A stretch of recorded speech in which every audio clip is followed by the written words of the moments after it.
Hello everybody, I am Fedora Gamer, and today we are kicking it with Hive Jump. This is a game that is on Kickstarter, as you might guess based on the series this is in, that I had the pleasure of seeing at PAX Prime recently. The developer was there displaying his game. I got a chance to play it, talk to the developer a little bit, a really cool guy, and he was kind enough to send me the PAX Prime build in order to make a video of it. This game has 3 days left in its campaign and is 8.5k down from its goal. It's at 41.5k of its 50k goal. So it's coming down to the wire for them, but I'll do what I can, and it was a game I quite enjoyed at PAX.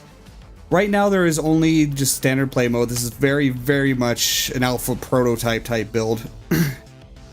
My ship doesn't work. Play online, there will be online multiplayer, but that is not yet in the game. We'll go ahead and jump in. There is local multiplayer in the game right now, which I had the pleasure of playing with 3 other people at PAX Prime. But it's just me right now, so we'll just play a little bit here, just me.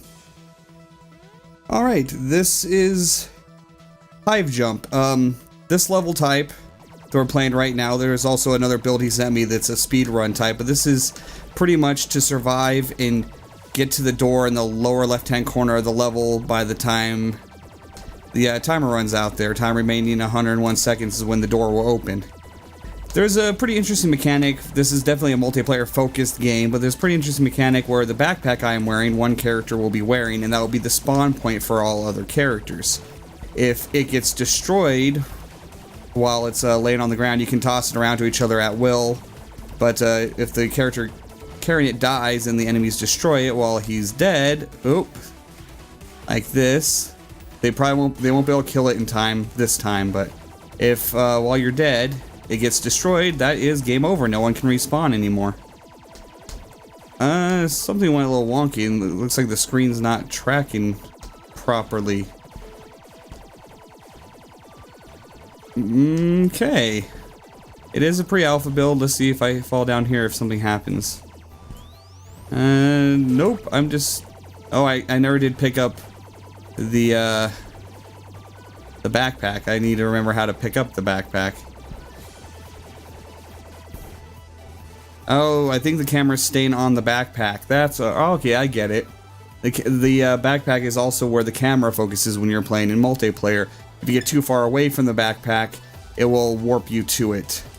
I don't remember the key to the backpack, but let's try that again without failing so much. So that's a pretty interesting respawn mechanic. I like it quite a bit. And also how it controls... Oh god, lots of poison. Something I'll show you here before we get swamped with enemies is, this is purely a debug feature. I can switch to any of the different weapons, and there's 3 levels for each weapon. Normally in the full game, you have to gather that goo that drops and use that to purchase your upgrades. There will be an entire shop system, entire upgrade system, but this is the Blaster 1, this is Blaster 2, Blaster 3, Flamethrower 1, Flamethrower 2, and Flamethrower 3. And I'm not sure what this one's called, but you charge up a ball of death pretty much. There's level 2 of it. There's level 3 of it. The level 3 weapons are pretty OP for this. This is a beam weapon. 1, 2, and 3. I think I'll stick with that because it's ridiculously OP. Yeah, the level 3 weapons are very OP for this build. Not much challenge when using them, but I'm going to use them because they're badass. Actually, there's still a bit of challenge. This doesn't kill everything instantly, at least. But yeah, in the full game, that will be some progression to unlock that. Die, please. You also have a little grenade you can throw. We'll throw the grenade. Okay, let's start making our way towards the exit door. The enemies are endless. And pick up all the goo while I'm down here, though.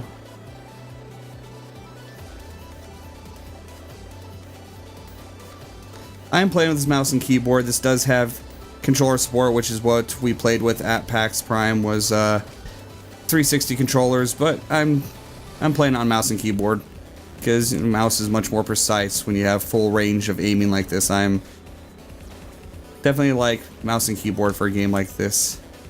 Okay, yeah, it's the other direction. Let's go to flamethrower. Flamethrower level 3. Oh yeah, there's the door right there. It is open now. Flamethrower. Oh, I did. Let's come back. They did almost kill that, unfortunately. This game is pretty tough with a single player. I don't know if it really balances correctly for not having multiple players in this current build. Oh, I did again. And I'm going to fail again. Basically, the end goal is to get your backpack to the exit. I believe you have to get the backpack there. Let's give it one more try, and maybe I'll actually focus a little bit this time instead of just talking about it. Definitely looking forward to this with online multiplayer. That could be a considerable amount of fun. Let's just try the level 3 blaster here. I like the range. There's too little range involved with the flamethrower. Oh god. Out of the acid jetpack, come on. Those are interesting. I will note that these levels are randomly generated. I don't know if these actually do anything or not. Oh, they're free goop, pretty much. Oh, that's interesting. But the levels are randomly generated using the that's pretty much the Spelunky method of random generation, which there's of course many other games that use that. Tower of Guns use that kind of method. Rogue Legacy, and well, Tower of Guns not really because the rooms are segregated, but it's handcrafted chunks of level that then stitch themselves together to make a level. Which is a good middle ground for random generation. It tends to make more interesting, more fun levels than something that just randomly generates on a tile grid like traditional roguelikes. But still gives you the replayability, or mostly the replayability of a randomly generated game.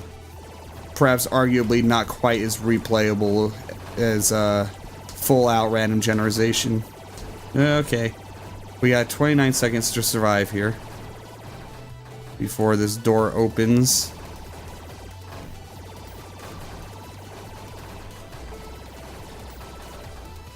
Getting there.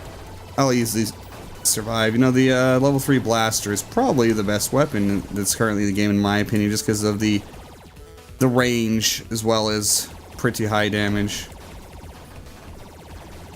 Oh god, it's getting kind of crowded now. There we go. How do I actually exit? I don't remember the key for exiting. Okay, there we go, E. I knew it was on gamepad, not on keyboard and mouse. And that's all there is to this pre-alpha demo, or a prototype, whatever you wanted to call it. It is very much early development. And it is a lot of fun. Definitely a multiplayer focused game, which makes me really happy that they are going to have online multiplayer. It is already on the menu, the main menu, right here. So that definitely they're going to be adding online multiplayer. But this is just a very small segment of gameplay. One little quick level. There'll be various different missions, a lot more depth to the game, shop system, upgrade system, all of that. So if you are interested in this, check the link in the description to the Kickstarter project. This is a Kickstarter that I really hope does hit its goal. It's coming down to the wire, but I think they can do it. If you like this video, please like, comment, and subscribe, and I'll see you guys next time.